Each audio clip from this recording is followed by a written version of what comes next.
ইয়াতীমের সম্পদকে আল্লাহ তাআলা আগুনের সাথে তুলনা করেছেন। আল্লাহ তাআলা বলেন, ইন্নাল্লাযীনা ইয়াকুলুনা আমওয়ালাল ইয়াতামা যুলমান ইন্নামা ইয়াকুলুনা ফী বুতুনিহিম নারা ওয়া সায়াসলাউনা সাঈরা। আল্লাহ তাআলা বলেন, নিশ্চয়ই যারা অন্যায়ভাবে ইয়াতীমের সম্পদ ভক্ষণ করে, ইন্নামা ইয়াকুলুনা ফী বুতুনিহিম নারা, তারা কেমন যেন আগুন দিয়ে তাদের পেট ভরপুর করে। বুঝে থাকলে একটু কষ্ট করে জবাব দিবেন জবান খুলে, বলেন তো আগুনের স্থান জান্নাত নাকি জাহান্নাম? এই জন্য আল্লাহ তাআলা বলেন, ওয়াসায়াসলাউনা সাঈরা, অচিরেই তার আবাসস্থল হবে জাহান্নাম। এই জন্য ইয়াতীমের সম্পদ আমরা ভক্ষণ করব না।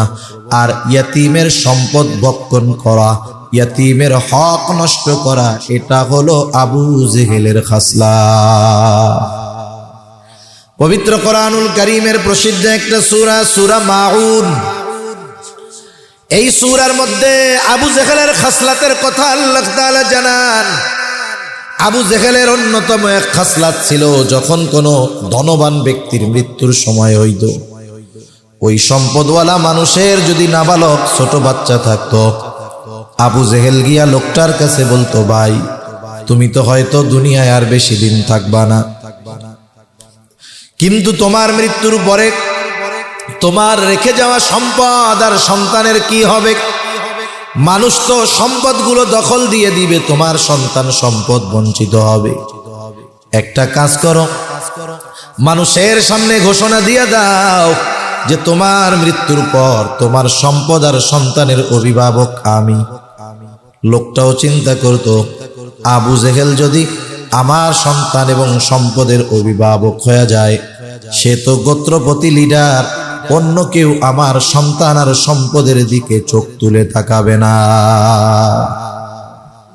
এই আশায় ওই লোক ওই রকম ওসিয়ত করত যে আমার মরার পরে আমার সম্পদ আর সন্তানের অভিভাবকত্ব আবু জেহেল গ্রহণ করবে। লোকটা যখন মারা যাইত, সম্পদ আবু জেহেলের অধীনে থাকত। ওই নাবালক বাচ্চা যখন প্রাপ্তবয়স্ক হইত, আর যখন আবু জেহেলের কাছে তার হকটা বুঝা নিতে যাইত, আবু জেহেল তো সম্পদ দিতই না, ঘাড় ধাক্কা দিয়ে তারে বাইর কইরা দিত। এটা হলো আবু জেহেলের অন্যতম এক খাসলাত। এই জন্য যারা ইয়াতীমের সম্পদ ভক্ষণ করে, এরা হলো আবু জেহেলের দলের লোক। আর ইয়াতীমের সাথে সদাচরণ করা, ভালো ব্যবহার করা, ইয়াতীমের হক যারা আদায় করে, এটা হলো নববী এক গুণ। আল্লাহ তাআলা আমার আপনার নবীকেও বলেন, ওয়ালা, আপনি ইয়াতীমদের সাথে ধমকের সুরে কথা বলবেন না, ওয়ালা ইয়াহুদ্দু আলা তুআমিল মিসকিন। আর আবু জেহেলের খাসলাত ছিল এইটা, যে শুধু তাই না, আবু জেহেল কিন্তু মিসকিনদেরও খানা দিত না। রিজিক সংকীর্ণতার দ্বিতীয় কারণ এইটা, ওয়ালা তাহাদ্দুনা আলা তুআমিল মিসকিন। আর আবু জেহেলের ব্যাপারেও আল্লাহ তাআলা বলেন, ওয়ালা ইয়াহুদ্দু আলা তুআমিল মিসকিন। আবু জেহেল মিসকিনদের খানা প্রদানে নিরুৎসাহিত করে। এখানে দ্বিতীয় বিষয়টা উল্লেখ করা হয়েছে। দ্বিতীয় বিষয় উল্লেখ করার দ্বারা প্রথম বিষয়টা এর মধ্যে অন্তর্ভুক্ত হয়ে যায়। যেমন মোট কথা হইল বিষয়টা এইরকম যে ওরা নিজেরাও মিসকিনদের খাবার দেয় না, অপরকেও খাবার দিতে উৎসাহ দেয় না। এ দুনিয়াতে আমাদেরকে জীবন পরিচালনার জন্য, হায়াত পরিচালনার জন্য যত কিছু দরকার, আল্লাহ তাআলা সব ধরনের দিক নির্দেশনামূলক আমাদেরকে পথ নির্দেশিকা আল্লাহ তাআলা দিয়ে দিয়েছেন। এ দুনিয়াতে চলার জন্য, বেঁচে থাকার জন্য রিজক প্রয়োজন। রিজক শব্দের অর্থ হলো জীবন উপকরণ। বেঁচে থাকার জন্য যা দরকার, এ সব কিছুই রিজকের অন্তর্ভুক্ত। অনেক সময় আমরা মনে করি, ভাবি যে টাকা পয়সা, ধন দৌলত, এগুলোই মনে হয় শুধু রিজক, অন্যান্য বিষয় মনে হয় অন্য কিছু হবে। টাকা পয়সা যেমন রিজক, একজন নেককার সন্তানও তেমন রিজক, একজন নেককার বিবিও তেমন রিজক। সমাজে সম্মানের সাথে বসবাস করতে পারা, ইজ্জত সম্মান, এটাও রিজকের অন্তর্ভুক্ত। রিজক এটা ব্যাপক অর্থবোধক একটি শব্দ। আল্লাহ সুবহানাহু ওয়া তাআলা বান্দার যেই বিষয়গুলোর ব্যাপারে দুনিয়াতে পরীক্ষা নেন, দুনিয়া কিন্তু পরীক্ষার জায়গা। এ দুনিয়াতে আল্লাহ সুবহানাহু ওয়া তাআলা বিভিন্ন সময় বিভিন্ন পদ্ধতিতে আমাদের পরীক্ষা নিয়ে থাকেন। মুমিনদের পরীক্ষা অন্যান্যদের তুলনায় আরো বেশি হয়। একটা মাদ্রাসায় একটা ছাত্র যখন ভর্তি হয়, ছাত্র যত ভালো হোক, মেধা যত ভালো হোক, ছাত্র যদি বলে হুজুর সব ঠিক আছে কিন্তু পরীক্ষা দিতে পারবো না, বলেন তো ওই ছাত্রকে শিক্ষক মাদ্রাসায় ভর্তি করবে নাকি করবে না? বলে যে পরীক্ষা দিবে না ওই রকম ছাত্র আমাদের লাগবে না। এ দুনিয়াতে যারা নিজেদেরকে মুমিন দাবি করে, ইমানদার দাবি করে, আল্লাহ সুবহানাহু ওয়া তাআলা এ দুনিয়াতে তাদের পরীক্ষা নিবেন, এটা আল্লাহ তাআলা ঘোষণা দিয়ে দিয়েছেন। আল্লাহ তাআলা বলেন, আহাসিবান নাস আন ইউতরাকু আন ইয়াকুলু আমান্না ওয়া হুম লা ইফতানুন। আল্লাহ রাব্বুল আলামিন বলেন, মানুষকে এটা মনে করে নাকি সে নিজেকে বলবে আমি মুমিন আর তাকে পরীক্ষা নেওয়া ব্যতীত ছেড়ে দেওয়া হবে? মানুষ কি এটা মনে করে নাকি? তার মানে আল্লাহ তাআলা বলেন, দুনিয়ায় যে নিজেকে মুমিন দাবি করবে অবশ্যই এই দাবির বিপরীতে তাকে পরীক্ষা নেওয়া হবে। যে বেঈমান তার পরীক্ষা নেওয়া আর না নেওয়াতে কি আসে যায়? যে বেঈমান সে তো অনন্তকাল জাহান্নামে থাকবে, এটা তো তার জন্য নির্ধারিত নির্দিষ্ট স্থান তার জাহান্নাম। কিন্তু আমরা যারা নিজেদেরকে মুমিন দাবি করি, আল্লাহ সুবহানাহু ওয়া তাআলা বিভিন্ন বিষয়ের মাধ্যমে আমাদের ঈমানের পরীক্ষা নেন। মানুষ অনেক সময় বোঝে না, মানুষ মনে করে আল্লাহ তাআলা মনে হয় আমাদেরকে শুধু অভাব দরিদ্রতা দিয়ে পরীক্ষা নেয়। মনে রাখতে হবে, আল্লাহ তাআলা যেমন না দিয়ে পরীক্ষা নেয়, অনুরূপ আল্লাহ তাআলা দিয়েও বান্দাকে পরীক্ষা নেয়।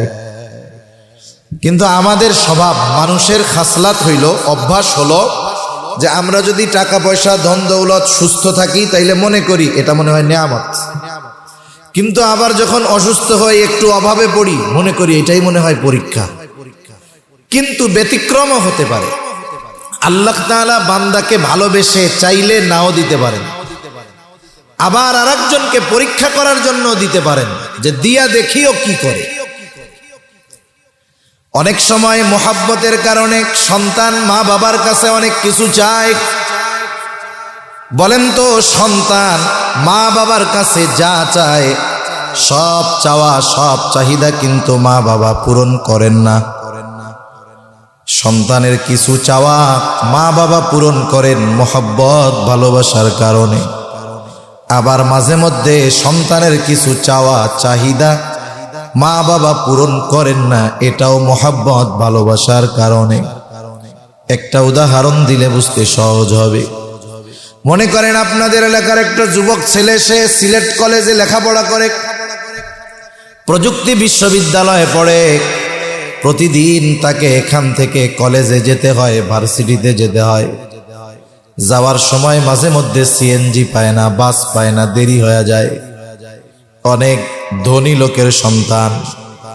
ওই ছেলেটাকে তার বন্ধুরা বলতেছে, বন্ধু তোমার বাবার তো টাকা পয়সার কোনো অভাব নাই, তোমার বাবার তো সম্পদের কোনো অভাব নাই, তুমি এক বাবার একমাত্র সন্তান, তুমি যদি তোমার আব্বাকে বলো তোমার একটা মোটর সাইকেল কিনে দিতে, তোমাকে যদি মোটর সাইকেল কিনে দেয় ফজিলত আছে। এক নাম্বার, এই যাতায়াতের সময় তোমার যেই সময় নষ্ট হয় ওই পরিমাণ সময় লাগবে না, অর্ধেক সময় বেঁচে যাবে। যথাযথ সময়ে তুমি কলেজে আসবা, লেখাপড়া ঠিক মতো করতে পারবা, সময়ও বাঁচবে, কষ্ট কম হবে। এইবার ছেলেটা এসে তার বাবার কাছে খুব আবেগ দরদ মহব্বত ভালোবাসা নিয়ে বলতেছে, আব্বা আমি তো আপনার একমাত্র কলিজার টুকরা সন্তান, আপনি সারা জীবন যা উপার্জন করেছেন আমার জন্য, এই বাড়ি যত জমি জাতি আছে সব আমার জন্যই আপনি উপার্জন করেছেন। আব্বা গো, আপনার কাছে আমার একটা চাওয়া, আশা করি সন্তান হিসাবে আপনি আমার এই চাওয়াটাকে পূরণ করবেন। বাবা এবার বলে, বলো তুমি কি চাও? ছেলেটা এবার আবেগ দরদ নিয়ে বলে, আব্বু আমার প্রতিদিন কলেজে যাইতে কষ্ট হয়, সময় নষ্ট হয়, মাঝে মধ্যে ক্লাস পাই না, মাঝে মধ্যে গাড়ি পাই না, অনেক ঝামেলা হয়, কষ্ট হয়। আব্বু আপনি যদি আমার একটা মোটর সাইকেল কিনে দিতেন, তাইলে যথা সময়ে আমি ক্লাসে যাইতে পারতাম, আমার পড়াশোনার বড় উপকার হইতো। ছেলেটা তার উপকারের জন্য বাবার কাছে মোটর সাইকেল চাইছে।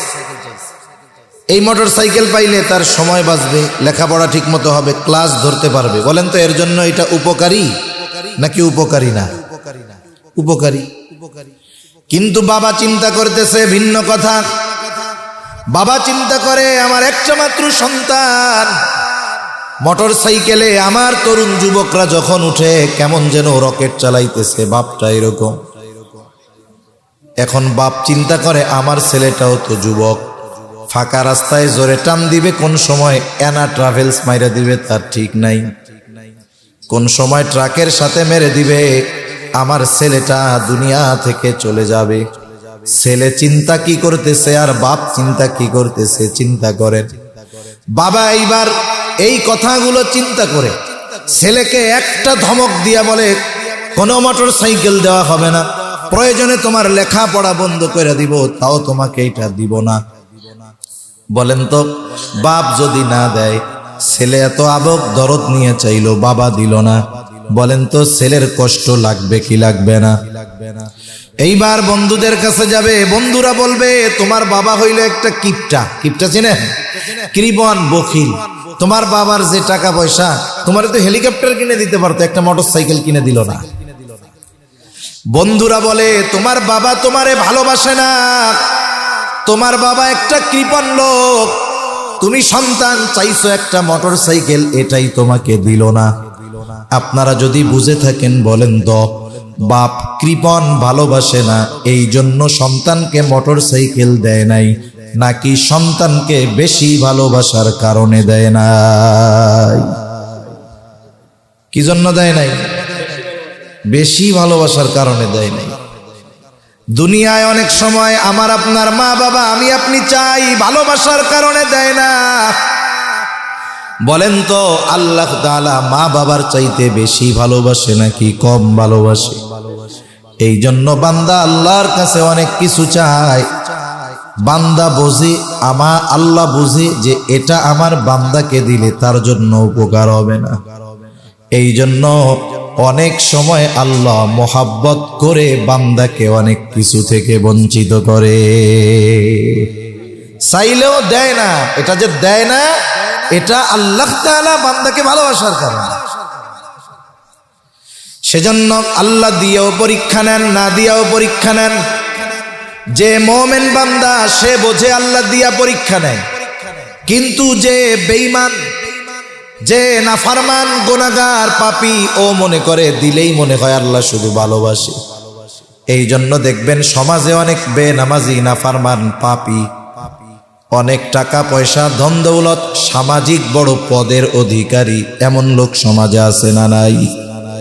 দেখবেন মাঝে মধ্যে আপনার আমার কাছেও বলবে, ভাই আল্লাহ তাআলা আমারে খুব ভালোবাসে, ঠিক মতো ইবাদত করি না, নামাজ কালাম পড়ি না, তাই আল্লাহ কত কিছু দিছে, আল্লাহ খুব ভালোবাসে আমাকে। তাহলে ও মনে করতেছে কি আল্লাহ ওকে ভালোবেসে সম্পদ আর সম্মান দিছে, ও মনে করে ওইটা। কিন্তু আল্লাহ কি বলেন? আল্লাহ তাআলা বলেন, ফাআম্মাল ইনসানু ইযা মাবতালাহু রাব্বুহু ফাআকরামাহু ওয়া নাআমা। আল্লাহ তাআলা মানুষকে পরীক্ষা করার জন্য যখন ফাআকরামাহু ওয়া নাআমা, সম্মানিত করেন, নিয়ামত দেন, বড় পদ দেন, অনেক সম্পদ দেন, নেয়ামত দেন। ওই লোকটা তখন বলতে থাকে, ফায়াকুলু রব্বি আকরামান, আমার রব আমাকে সম্মানিত করেছে, আমাকে সম্পদ দিয়া সম্মান দিয়ে আমার রব আমাকে সম্মানিত করেছে। ও মনে করে আল্লাহ তাআলা ওকে এইটা ভালোবেসে দিয়েছে, অথচ আল্লাহ বলেন আমি ওকে এইগুলা দিয়েছি ওর পরীক্ষা নেওয়ার। আবার যখন মানুষের সম্পদের মধ্যে অভাব আসে, রিজিক সংকীর্ণ হয়ে যায়, আল্লাহ তাআলা বলেন ওয়া আম্মা ইযা মাবতালাহু ফাকাদারা আলাইহি রিজকাহ। আল্লাহ তাআলা যখন মানুষের পরীক্ষা নেওয়ার জন্য রিজিককে সংকীর্ণ করে দেয়, কোটিপতিকে একেবারে পথের ফকির বানায়া দেয়, সামর্থ্যবান মানুষটাকে সামর্থ্যহীন করে দেয়, অনেক বড় সম্মানিত ব্যক্তির সম্মান আল্লাহ তাআলা কেড়ে নেয়, তখন ওই মানুষগুলো বলতে থাকে ফায়াকুলু রব্বি আহানান, আমার রব আমাকে অপমানিত করেছে। মুফাসসিরিনে কেরাম বলেন ওই লোকটা কেমন যেন বলতে চায়, আমি সম্মান সম্পদের উপযুক্ত ছিলাম, কিন্তু আল্লাহ তাআলা আমাকে এগুলো দেয় নাই। নাউজুবিল্লাহ বলেন। সে নিজেকে উপযুক্ত মনে করে, আল্লাহ তাআলার ব্যাপারে অভিযোগ দেয় যে আমি যোগ্য ছিলাম কিন্তু আল্লাহ আমাকে দেয় নাই। এই কথা বলার দ্বারা সে আল্লাহ তাআলার ব্যাপারে ভিত্তিহীন অভিযোগ দায়ের করে। বলেন তো, আমি আপনি যেই জিনিস করি নাই, যেই জিনিসের সাথে আমার আপনার কোনো সম্পর্ক নাই, এমন কোন জিনিসের জন্য যদি কেউ আমাকে আপনাকে অভিযুক্ত করে, চুপ কইরা থাকবো নাকি জবাব দিব? চুপ থাকলে তো মনে করবে লোকটা মনে হয় জড়িত আছে। যতই দুর্বল আমি হই না কেন, কেউ যদি আমার ব্যাপারে কোনো মিথ্যা তহমত দেয়, অপবাদ দেয়, আমি প্রতিবাদ করব যে এর সাথে আমার কোনো সম্পর্ক নাই। ওরা আল্লাহর ব্যাপারে বলে আমি উপযুক্ত ছিলাম, আমার রব আমারে দেয় নাই, অপমানিত করেছে। তাদের এই ভিত্তিহীন মিথ্যা অভিযোগের জবাব আল্লাহ তাআলা দিয়ে বলেন, প্রথমেই বলেন কাল্লা, তোমরা যেটা বলতেছো এমনটা কখনোই নয়। এমনটা নয় যে তোমরা উপযুক্ত ছিলা, আমি আল্লাহ দেই নাই। তাহলে তোমাদের এই রিজিক সংকীর্ণতা কেন আসলো? আল্লাহ সুবহানাহু ওয়া তাআলা এই কথা বলার পর মানুষের রিজিক সংকীর্ণতার কয়েকটা কারণ উল্লেখ করে। এ দুনিয়াতে আমরা কি কেউ চাই যে আমাদের জীবন উপকরণের মধ্যে সংকীর্ণতা আসুক? কেউ চাই? কেউ চাই না। বরং নবীজি দোয়াও শিখায়া দিয়েছেন যে আল্লাহ তাআলার কাছে আমরা প্রশস্ত রিজিক চাইব। আল্লাহুম্মা রযুকনা রিজকান ওয়াসিআ, আল্লাহুম্মা রযুকনা রিজকান হালালান তাইয়্যিবা। এই দোয়াগুলো আমরা আল্লাহর কাছে বলি আল্লাহ আমাদেরকে প্রশস্ত রিজিক দেন, আমাদেরকে উত্তম হালাল রিজিক দেন। আমরা কোনো সময় রিজিক সংকীর্ণতা চাই না, কিন্তু এরপরেও মানুষের জীবনে রিজিক সংকীর্ণতা কেন আসে, সেই কারণগুলোর মধ্যে কয়েকটা কারণ আল্লাহ তাআলা বর্ণনা করতেছে। পরিমাণের মধ্যেই যে বরকত, বিষয়টা এমন না। আমরা অনেক সময় মনে করি বেশির মধ্যে মনে হয় বরকত, বিষয়টা এমন না। আল্লাহ তাআলা চাইলে অল্পের মধ্যেও বরকত দিতে পারে। হাকিমুল উম্মাত আশরাফ আলী থানভী রাহমাতুল্লাহি আলাইহি বলেন, কোন বস্তুর মধ্যে বরকতটা দুই ভাবে হয়। কয় ভাবে হয়? দুই ভাবে। একটা হলো স্বয়ং ওই বস্তুর মধ্যেই আল্লাহ বরকত দেন, আর একটা হলো আল্লাহ সুবহানাহু ওয়া তাআলা পারিপার্শ্বিক বিষয়কে সম্পর্কিত রেখে আল্লাহ বরকত দেন। কেমনে বুঝাই জিনিসটা আপনাদের? মনে করেন একজনের মাসিক বেতন হলো 50,000 টাকা, আর একজনের মাসিক বেতন হলো 15,000 টাকা। দুই ফ্যামিলিতে একই পরিমাণ সদস্য, একই পরিমাণ তাদের খরচ, একজনের বেতন 50 আর একজনের 15। দেখা যায় যার বেতন 50,000 টাকা, মাস শেষে খরচ করার পরে তার পকেটে কোনো টাকা থাকে না। দেখা যায় প্রতি মাসে হয়তো সে রোগী, নাইলে তার সন্তান অসুস্থ, নাইলে তার স্ত্রী অসুস্থ। দেখা যায় প্রতি মাসে এই 50,000 টাকার কোনোটাই থাকে না। আবার আর একজন সমান সংখ্যক লোক, বেতন তার 15,000, আল্লাহ তাআলা তার পরিবারের মধ্যে কোনো রোগশোক দেয় নাই, কোনো বিপদ দেয় নাই। আর একজন আইসা বলে, ভাই ধরো এই 10 কেজি গোস্ত তোমারে হাদিয়া দিলাম। এই বিভিন্নভাবে দেখা যায় এই 15,000 টাকা বেতনের মানুষ মাস শেষে আরো 2,000 টাকা তার বেঁচে যায়। আল্লাহ তাআলা এইভাবেও সম্পদের মধ্যে বরকত দেন। আর একটা হলো স্বয়ং পরিমাণটাই আল্লাহ তাআলা বাড়ায় দেন। আশরাফ আলী থানভী রহমাতুল্লাহি আলাইহি এক ব্যক্তির ঘটনা উল্লেখ করেন। ওই লোকটা নিয়ত করছে সে একাই একটা মসজিদ বানাবে আল্লাহর জন্য। সে অনেক কষ্ট করে কিছু সম্পদ সংগ্রহ করছে, টাকা জমাইছে, কিন্তু কত টাকা সে জমাইছে এটা গুনেও নাই, হিসাবও করে নাই। একটা থলের মধ্যে ওই টাকা নিয়ে সে মসজিদ বানানোর কাজ শুরু করে দিছে। কিন্তু টাকার পরিমাণে বোঝা যায় মসজিদ বানানোর জন্য তার এর চাইতে বহু গুণ বেশি টাকার দরকার। কিন্তু ওই আল্লাহর বান্দার ইয়াকিন, আমি আল্লাহর জন্য আল্লাহর ঘর বানাবো, আল্লাহ তাআলা যদি তৌফিক দেয় এর মধ্যেই যথেষ্ট হয়ে যাবে। লোকটা ওই টাকার পোটলাটা তার কাছে রাখতো।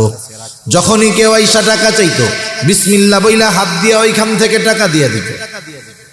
এভাবে তার পুরনো মসজিদের কাজ শেষ, অথচ টাকা ছিল অল্প কিছু, কিন্তু পরিমাণটা সে গুনে নাই। দেখা গেল কাজ শেষ হয়ে যাওয়ার পরেও তার ওই থলের মধ্যে আরো অনেক টাকা থেকে গেছে। সেজন্য আল্লাহ তাআলা বরকত দুইভাবে দেয়। এর মধ্যে একটা হলো স্বয়ং বস্তুর মধ্যে আল্লাহ বরকত দেয়, নাইলে ওইটার ব্যবহারের ক্ষেত্রে আল্লাহ তাআলা বরকত দেয়। আমরা সবাই আল্লাহ তাআলার কাছে বরকতময় প্রশস্ত রিজিক চাই। কেউ চাই না যে আমাদের রিজিকের সংকীর্ণতা, রিজিকে অভাব আসুক।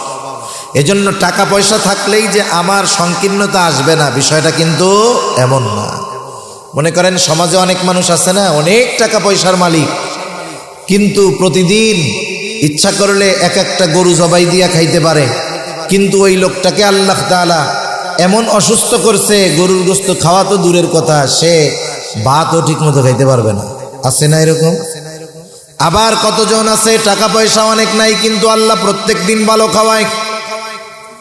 আপনাদের সিলেট অঞ্চলে আলহামদুলিল্লাহ এখানে এখনো উলামায়ে কেরামের তাজিম অন্য জায়গার চাইতে অনেক বেশি।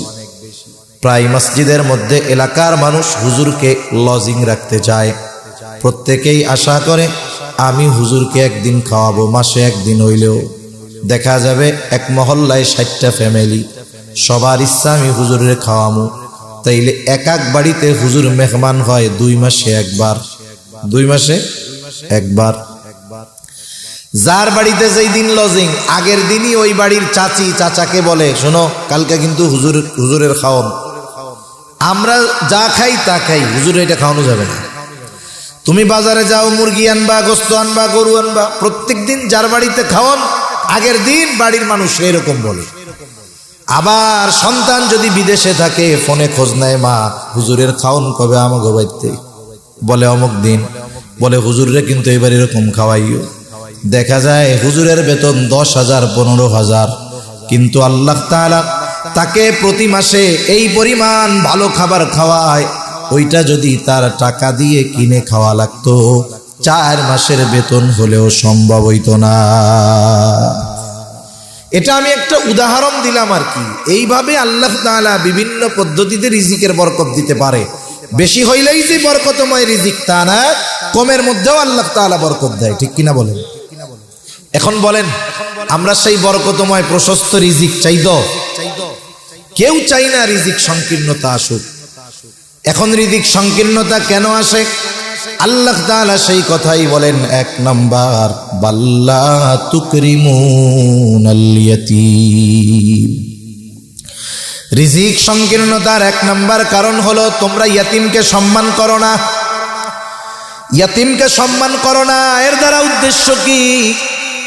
এর দ্বারা উদ্দেশ্য হলো ইয়াতিমের কিছু হক আছে, তোমরা ইয়াতিমের হকগুলো আদায় করো না। ইয়াতিমের হকগুলো তোমরা আদায় করো না। ইয়াতিম সাধারণত 2 ধরনের হয়। এক ধরনের ইয়াতিম হয় ধনী ইয়াতিম, আর এক ধরনের ইয়াতিম হয় গরিব ইয়াতিম। ধনী ইয়াতিম যার বাবা তার জন্য অঢেল সম্পদ রেখে গেছে, কিন্তু ওই বাচ্চাটা নাবালেগ অবস্থায় তার বাবা দুনিয়া থেকে চলে গেছে। আর একজন ইয়াতিম, তার বাবাও নাই, বাবার রেখে ইয়াতিম ধনী হোক আর গরিব হোক, সকল ধরনের ইয়াতিমের সাথে ভালো ব্যবহার আমাকে আপনাকে করতে হবে। অনেক সময় ইয়াতিম যদি টাকা পয়সাওয়ালা হয় ওইটারে এক নজরে দেখে, আর যদি গরিব দরিদ্র হয় ওইটাকে আর এক নজরে দেখে। হয় কি হয় না? সেই জন্য ইয়াতিম ধনী হোক আর গরিব হোক তার সাথে সদাচরণ করতে হবে, ভালো ব্যবহার করতে হবে। ইয়াতিম যদি ধনী হয় তার সাথে যদি খারাপ আচরণ করা হয়, তার অন্তরে কষ্ট লাগবে, ব্যথা লাগবে। আহারে, আজকে যদি আমার বাবা বেঁচে থাকতো আমার সাথে কেউ খারাপ আচরণ করতো না। আর গরিব ইয়াতিমের সাথে যদি খারাপ আচরণ করা হয়, ওই ইয়াতিম চিন্তা করতো আমার তো বাপ নাই, টাকাও নাই, বাপ যদি থাকতো অথবা টাকা যদি থাকতো মানুষ খারাপ আচরণ করতো না। এই জন্য ইয়াতিম ধনী হোক আর গরিব হোক, ইয়াতিমের সাথে সর্ব অবস্থায় সদাচরণ করতে হবে। শুধু তাই না, ইয়াতিমের সাথে সদাচরণ করলে আল্লাহ তাআলা দিল নরম বানায় দেয়। নবীজির কাছে একজন লোক আইসা জিজ্ঞাসা করে, ইয়া রাসূলুল্লাহ, আমাকে আপনি এমন আমল বলে দেন যে আমল করলে আমার দিলটা নরম হয়ে যাবে। আমার দিলটা বড় কঠোর, আমার দিলটা বড় শক্ত। আপনি আমাকে একটা আমল শিখায় দেন যেই আমলের দ্বারা আমার দিলটা নরম হয়ে যাবে। কথা বুঝতেছেন? সজাগ আছেন না ওইটা দেখতেছেন? সজাগ আছেন? আমি তো দেখতেছি সব এদিক দেখতেছেন, তাহলে আমি আর একটু দেখি, একসাথে দেখি, একসাথে দেখি। এরপরে ওনাদের কাজ শেষ হোক, এরপরে আমি কথা শুরু করব। কাজ শেষ হোক ওনাদের। কি দেখতেছেন একটু আপনারা কোন, আমি শুনি।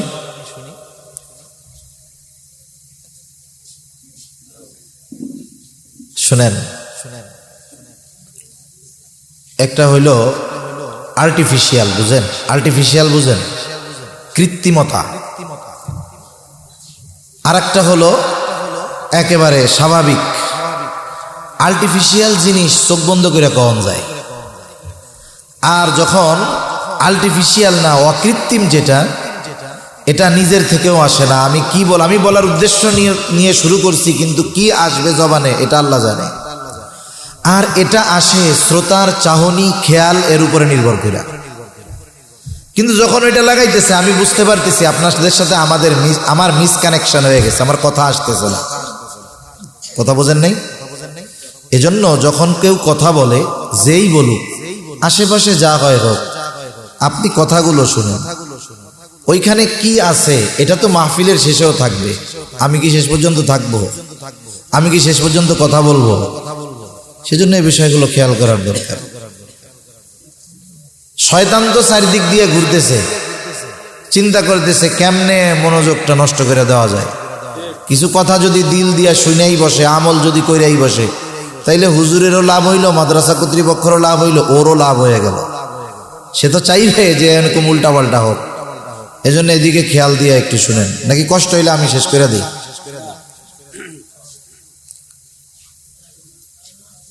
আল্লাহু আকবার। নবীজির কাছে একজন লোক আসছে, এসে বলে, ইয়া রাসূলুল্লাহ, আমার দিলটা বড় কঠিন, দিলটা বড় শক্ত, আপনি আমার একটা আমল শিখায়া দেন। রাসূলুল্লাহ সাল্লাল্লাহু আলাইহি ওয়াসাল্লাম বলেন, আমসাহ রাসাল ইয়াতীম ওয়া আত'ইমিল মিসকিন, তুমি ইয়াতীমের মাথায় হাত বুলায় দাও আর মিসকিনকে খানা খাওয়াও, তাহলে আল্লাহ তাআলা তোমার কঠোর হৃদয়টাকে নরম বানায়া দিবে। একটা মানুষের দিল যদি নরম হয়, একটা মানুষ দেখতে অনেক সুন্দর, অনেক শিক্ষিত, ভালো, কিন্তু তার দিল কঠোর, রুক্ষ স্বভাব, বলেন তো এই মানুষটার দিল কঠোর হওয়ার কারণে, স্বভাব রুক্ষ হওয়ার কারণে মানুষ কি তারে ভালোবাসে? ভালোবাসে না। আর একজন কালা মানুষ, দেখতেও ভালো না, ওই রকম চেহারা ছবিও নাই, সুন্দরও লাগে না, কিন্তু তার দিলটা নরম, বলেন তো মানুষ তাকে মহব্বত করে কি করে না? সেজন্য ইয়াতিমের মাথায় হাত বুলাইলে আল্লাহ দিল নরম বানায়া দেয়, কোমল হৃদয়ের অধিকারী বানায়া দেয়। এই জন্য ইয়াতিমের প্রথম হক হলো ইয়াতিমের সাথে সদাচরণ করা, ভালো ব্যবহার করা। ইয়াতিম ধনী হোক আর গরিব হোক, সাথে সাথে কেউ যদি ইয়াতিমের অভিভাবক হতে পারে, ইয়াতিম যদি অসহায় দরিদ্র হয়, তার অভিভাবকত্বের দায়িত্ব যদি কেউ গ্রহণ করতে পারে, লাভ আরো বেশি। ইয়াতিমের অভিভাবক কারো যদি অ্যাবিলিটি থাকে হবেন। অনেক সময় মাদ্রাসায় ইয়াতিম থাকে, অনেক জায়গায় ইয়াতিমখানা আছে। আপনার এলাকার আশেপাশে হয়তো আপনার প্রতিবেশী এমন আছে গরিব অসহায়, বাবা মারা গেছে, ইয়াতিম, মাদ্রাসাটায় ভর্তি করে দেন, ওর খরচটা আপনি চালায়া দেন। পুরাপুরি একজনের খরচ চালাইতে পারেন না, অর্ধেক চালান। অর্ধেক পারবেন না, অ্যাবিলিটি নাই, একটা অংশের দায়িত্ব নেন। আপনি গিয়া ওস্তাদরে বলেন, হুজুর এই ইয়াতিম ছাত্রটা যদি লেখাপড়া না করে খারাপ হয়ে যাবে, আপনার মাদ্রাসায় ভর্তি করেন, এর খাবারের খরচটা আমি দিয়ে দিব, অথবা প্রতি বছর যেই পোশাক লাগে সেটা আমি দিয়ে দিব, অথবা তার জুতা স্যান্ডেল তেল পানি যা লাগে আমি দিয়ে দিব।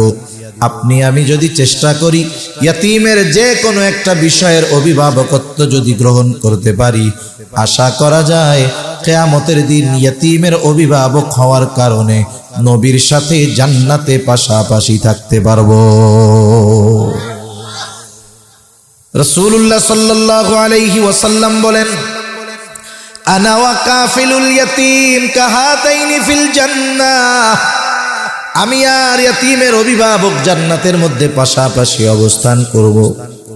এই বলে নবী দুইটা আঙ্গুল ইশারা দিয়া দেখায়া দেন, এই দুইটা আঙ্গুল যেমন পাশাপাশি অবস্থানরত, ইয়াতিমের অভিভাবক আর নবীজিও তেমন পাশাপাশি অবস্থান করবে।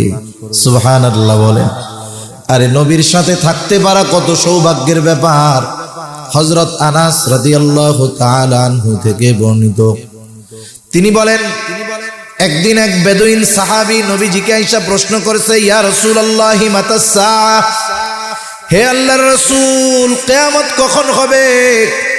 এই ব্যক্তির প্রশ্নের জবাবে নবীজিও তাকে পাল্টা প্রশ্ন করেছে, মা আদাত্তালাহা, তুমি জিজ্ঞাসা করতেছো কিয়ামত কখন হবে, কিয়ামতের জন্য তুমি কি প্রস্তুতি নিয়েছো? ওই লোকটা সহজে জবাব দিয়ে বলে, ইয়া রাসূলুল্লাহ, আমি আল্লাহ এবং তার রাসূলকে ভালোবাসি। নবীজি তার এই কথার জবাবে বললেন, আল মারউ মাআ মান আহাব্বা, যে যাকে মহব্বত করে তার সাথেই থাকবে। এই লোকটা বাড়ির পথে হাঁটা দিয়া দিল। হযরত আনাস রাদিয়াল্লাহু তাআলা আনহু বলেন, ইসলাম গ্রহণের পরে আমরা এতটা খুশি হই নাই যতটা খুশি নবীর সাথে থাকতে পারবো এই সংবাদ পেয়ে আমরা হয়েছি। নবীর সাথে জান্নাতে থাকা যাবে এই খবর শুনে সাহাবায়ে কেরাম কত খুশি। নবীর সাথে জান্নাতে থাকার সুযোগ আমাদেরও আছে। যেই কাজগুলো করলে নবীর সাথে থাকা যাবে, এই কাজগুলোর মধ্যে অন্যতম একটা কাজ, অন্যতম একটা আমল হলো ইয়াতীমের অভিভাবক হয়ে যাওয়া। আপনার আমার ঘরে যদি ইয়াতীম থাকে লাভ কি?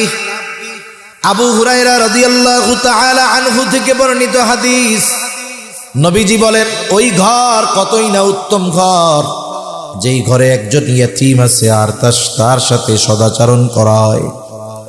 নবীজি বলেন, ওই ঘর কতই না নিকৃষ্ট ঘর যেই ঘরে একজন ইয়াতীম আছে আর তার সাথে অসদাচরণ করা হয়।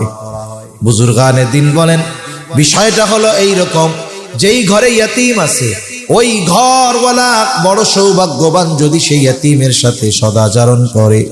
নবীজি বলছেন উত্তম ঘর, তার মানে যেই ঘরে ইয়াতীমের সাথে সদাচরণ করা হয় ওই ঘর আল্লাহ রহমত বরকত দিয়া ভরপুর করে দেয়। আবার যেই ঘরকে নবীজি নিকৃষ্ট ঘর বলেছেন, ওই ঘরে ইয়াতীমের সাথে যদি খারাপ আচরণ করা হয় ওই ঘর থেকে রহমত বরকত দূর হয়ে যায়। এই জন্য ইয়াতীমের অভিভাবক যদি হওয়া যায়, বলেন লাভ না লস? দুনিয়ারও লাভ, আখিরাতেরও লাভ। সাথে সাথে আমার আপনার অধীনে যদি কোনো ইয়াতীম থাকে আর ওই ইয়াতিমের যদি কোনো সম্পদ থাকে, খবরদার খবরদার, ওই নাবালক ইয়াতিমকে ঠকাইয়া ইয়াতিমের সম্পদ আমি আপনি ভক্ষণ করব না। কারণ সাধারণভাবে অন্যায়ভাবে কারো সম্পদ ভক্ষণ করা এটা জঘন্য এক অপরাধ। টাকা পয়সা জমি জাতি যাই অন্যায়ভাবে ভোগ করুক না কেন, এটা বান্দার হক। কিয়ামতের দিন এর কারণে হক আদায় করতে হবে সওয়াব দিয়া, অথবা অন্যের গুনাহ নিয়ে হক আদায় করতে হবে। আবার নবীজি সতর্ক করে দিয়ে বলেন, কেউ যদি দুনিয়ায় কারো 1 বিঘত জমিন অন্যায়ভাবে দখল দেয়, নবী বলেন কিয়ামতের দিন 7 তবক জমিন তার গলার সাথে পেঁচায়া দেওয়া হবে। সাধারণভাবেই অন্যের হক নষ্ট করা, ভক্ষণ করা এটা জঘন্য এক গুনাহ। এই সম্পদটা যদি ইয়াতিমের হয় এটা আরো জঘন্য গুনাহ। ইয়াতিমের সম্পদকে আল্লাহ তাআলা আগুনের সাথে তুলনা করেছেন। আল্লাহ তাআলা বলেন, ইন্নাল্লাযীনা ইয়াকুলুনা আমওয়ালাল ইয়াতামা যুলমান ইন্নামা ইয়াকুলুনা ফী বুতুনিহিম নারা ওয়া সায়াসলাউনা সাঈরা।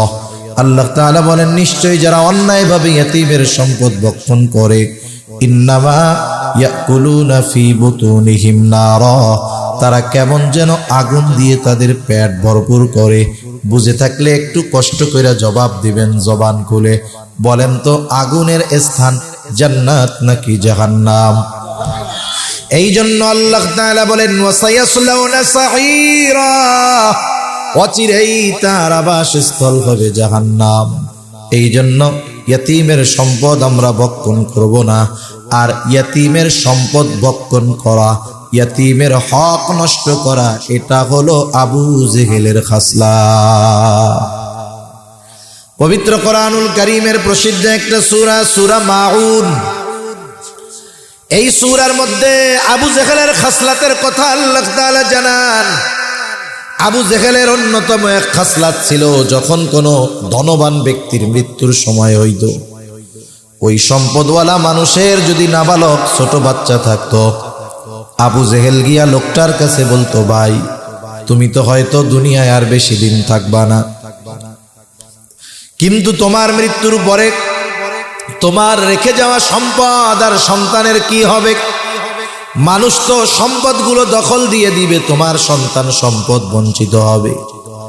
একটা কাজ করো, মানুষের সামনে ঘোষণা দিয়ে দাও যে তোমার মৃত্যুর পর তোমার সম্পদ আর সন্তানের অভিভাবক আমি। লোকটাও চিন্তা করতো, আবু জেহেল যদি আমার সন্তান এবং সম্পদের অভিভাবক হয়ে যায়, সে তো গোত্রপতি লিডার, অন্য কেউ আমার সন্তান আর সম্পদের দিকে চোখ তুলে তাকাবে না। এই আশায় ওই লোক ওই রকম ওসিয়ত করতো যে আমার মরার পরে আমার সম্পদ আর সন্তানের অভিভাবকত্ব আবু জেহেল গ্রহণ করবে। লোকটা যখন মারা যাইত, সম্পদ আবু জেহেলের অধীনে থাকত। ওই নাবালক বাচ্চা যখন প্রাপ্তবয়স্ক হইত, আর যখন আবু জেহেলের কাছে তার হকটা বুঝা নিতে যাইত, আবু জেহেল তো সম্পদ দিতই না, ঘাড় ধাক্কা দিয়ে তারে বাইর করে দিত। এটা হলো আবু জেহেলের অন্যতম এক খাসলাত। এই জন্য যারা ইয়াতিমের সম্পদ ভক্ষণ করে, এরা হলো আবু জেহেলের দলের লোক। আর ইয়াতিমের সাথে সদাচরণ করা, ভালো ব্যবহার করা, ইয়াতিমের হক যারা আদায় করে, এটা হলো নববী এক গুণ। আল্লাহ তাআলা আমার আপনার নবীকেও বলেন, ওয়ালা আপনি ইয়াতিমদের সাথে ধমকের সুরে কথা বলবেন না, ওয়ালা ইয়াহুদ্দু আলা তুআমিল মিসকিন। আর আবু জেহেলের খাসলাত ছিল এইটা, যে শুধু তাই না, আবু জেহেল কিন্তু মিসকিনদেরও খানা দিত না। রিজিক সংকীর্ণতার দ্বিতীয় কারণ এইটা, ওয়ালা তাহাদ্দুনা আলা তুআমিল মিসকিন। আর আবু জেহেলের ব্যাপারে আল্লাহ তাআলা বলেন, ওয়ালা ইয়াহুদ্দু আলা তুআমিল মিসকিন। আবু জেহেল মিসকিনদের খানা প্রদানে নিরুৎসাহিত করে। এখানে দ্বিতীয় বিষয়টা উল্লেখ করা হয়েছে, দ্বিতীয় বিষয় উল্লেখ করার দ্বারা প্রথম বিষয়টা এর মধ্যে অন্তর্ভুক্ত হয়ে যায়। যেমন মোট কথা হইল বিষয়টা এইরকম যে ওরা নিজেরাও মিসকিনদের খাবার দেয় না, অপরকেও খাবার দিতে উৎসাহ দেয় না। এখন বলেন, যে নিজে ইয়াতিম মিসকিন খাওয়ায় সে আর একজনকেই না বলবে যে আপনিও খাওয়ার ফজিলত আছে, যে খাওয়ায় না সে তো বলবেও না। সুতরাং যারা ইয়াতিমদের খানা প্রদানে, মিসকিনদের খানা প্রদানে নিরুৎসাহিত করে, ওই যে প্রথম বিষয়টা, তারা নিজেরাও খাওয়ায় না, এজন্যই অপরকে নিরুৎসাহিত করে। আল্লাহ তাআলা রিজিক সংকীর্ণতার দ্বিতীয় কারণ বলেন, ওয়ালা তাহাদ্দুনা আলা তাআমিল মিসকিন। তোমাদের রিজিক সংকীর্ণতার দ্বিতীয় কারণ হলো তোমরা মিসকিনদের খানা প্রদানে অপরকে উৎসাহ দাও না, নিজেরাও দাও না, অপরকেও দাও না, বরং নিরুৎসাহিত করো। অথচ খানা খাওয়ানো সাধারণভাবে ফজিলতের কাজ। রাসূলুল্লাহ সাল্লাল্লাহু আলাইহি ওয়াসাল্লামের কাছে এক লোক আসছে, এসে জিজ্ঞাসা করে, আইয়ুল ইসলামি খাইর, ইসলামের মধ্যে সর্বোত্তম আমল কোনটা? নবীজি ছিলেন উম্মতের রূহানি ডাক্তার। একই প্রশ্নের জবাব ব্যক্তিভেদে নবীজি উত্তরও ভিন্ন রকম দিতেন। প্রশ্ন এক, কিন্তু ব্যক্তির অবস্থা ভিন্ন। নবীজি ব্যক্তির অবস্থার আলোকে জবাব দিতেন। এই লোকের এই প্রশ্নের জবাবে নবীজি বলতেছেন, তুতঈমুত তাআম ওয়া তাকরাউস সালাম আলা মান আরাফতা ওয়া মান লাম তারিফ। তুমি মানুষকে খানা খাওয়াও আর পরিচিত অপরিচিত সবাইকে বেশি বেশি সালাম দাও। এক নম্বরে নবীজি বলছেন মানুষকে খানা খাওয়াও। নবীজি কোনো স্তর বিন্যাস করেন নাই যে গরিবরে খাওয়াও, অসহায়কে খাওয়াও, মিসকিনকে খাওয়াও, নবী এমন বলেন নাই। এর মানে বোঝা গেল একজন গরিবও যদি আল্লাহর সন্তুষ্টির জন্য ধনীকে খাওয়ায়, বলেন তো ফজিলত আছে না নাই? কিন্তু দাওয়াত দিয়ে খানা খাওয়াইতে হবে, ঠিক, বিনিময়ের আশা করা যাবে না। আমাদের দেশে তো এরকম, বিবাহ শাদীর দাওয়াত দিয়ে চিন্তা করে দাওয়াত দিলে তো গিফট পাওয়া যাবে, টাকা পাওয়া যাবে। এই খানা খাওয়াইয়া বিনিময় গ্রহণ করা, এটা বড় খারাপ কাজ। বরং আমি আপনি যদি কোনো মিসকিন অসহায়কেও খাওয়াই, এ আশা করব না যে ভবিষ্যতে খানা তো খাওয়াইছি, ভবিষ্যতে ও ডাক দিলে, আমি ডাক দিলে আসবে, আমার উপকারে আসবে, এই চিন্তাটাও কখনো করব না। আমি যদি কারো কোনো উপকার করি, কারো কল্যাণ করি, কাউকে খানা খাওয়াই, অসহায় মানুষ, কখনো আমি তাকে এই খানা খাওয়াইছি এই জন্য কখনো খোটাও দিব না। কারণ আমি যাকে খাওয়াবো এটা কার জন্য খাওয়াবো? এটা ধনীদের খাওয়াই আর মিসকিন অসহায়দেরকে খাওয়াই। সাহাবায়ে কেরামের আদত ছিল এইটা, অভ্যাস ছিল এইটা। তারা মানুষকে আল্লাহর জন্য খানা খাওয়াইতো, গরিব অসহায় মিসকিনদেরকে নিজে না খাইয়া খাওয়াইতো। আল্লাহ তাআলা তাদের এই অভ্যাসের কথা বলেন। তারা খানা খাওয়ায়া কি বলে? বলে ইন্নামা নুতঈমুকুম লিওয়াজহিল্লাহ লা নুরিদু মিনকুম জাযাআও ওয়ালা শুকুরা। তারা বলে ইন্নামা নুতঈমুকুম লিওয়াজহিল্লাহ, আমরা তোমাদেরকে শুধুমাত্র, কেবলমাত্র, একমাত্র আল্লাহর জন্য খানা খাওয়াইছি। লা নুরিদু মিনকুম জাযাআ, যেহেতু আল্লাহর জন্য খাওয়াইলাম আমরা কোনো বিনিময় চাই না। ওয়ালা শুকুরা, এই খানা খেয়ে আমাদের কৃতজ্ঞতা প্রকাশ করো, ধন্যবাদ দাও, থ্যাংক ইউ দাও, এটাও চাই না। কারণ খানা খাওয়াইছি আল্লাহর জন্য, এই খানা খাওয়ানোর প্রতিদান যিনি দিবেন তিনি কে? সেজন্য এক নাম্বার, সাধারণভাবে আল্লাহর জন্য যারাই খাওয়াই, ফজিলত আছে না নাই? দোকানে গেছেন, চার দোকানে বসছেন, একজন লোক আসছে, কোনো স্বার্থবিহীন আল্লাহর জন্য তাকে আপনি একটা চা খাওয়াইলেন, বিস্কিট খাওয়াইলেন, বলেন ফজিলত আছে না নাই? বিড়ি খাওয়াইলে ফজিলত আছে না নাই? এটা তো খাওয়ানো যাবে না, কিন্তু খাওয়াইতে হবে হালালটা। তবে কার জন্য? আল্লাহর জন্য। দুই নাম্বার, ইয়াতিম মিসকিন অসহায় যদি হয় তাকে খাওয়ানো আরো বেশি ফজিলত। কারণ কোন মুমিন মিসকিন যে ক্ষুধার্ত যে তাকে যদি খানা খাওয়ানো হয় দুই ধরনের ফজিলত পাওয়া যায়। একটা হলো সাধারণভাবে খানা খাওয়ানোর ফজিলত, আর একজন হলো আর এক মুমিনের প্রয়োজন পূরণ করার ফজিলত।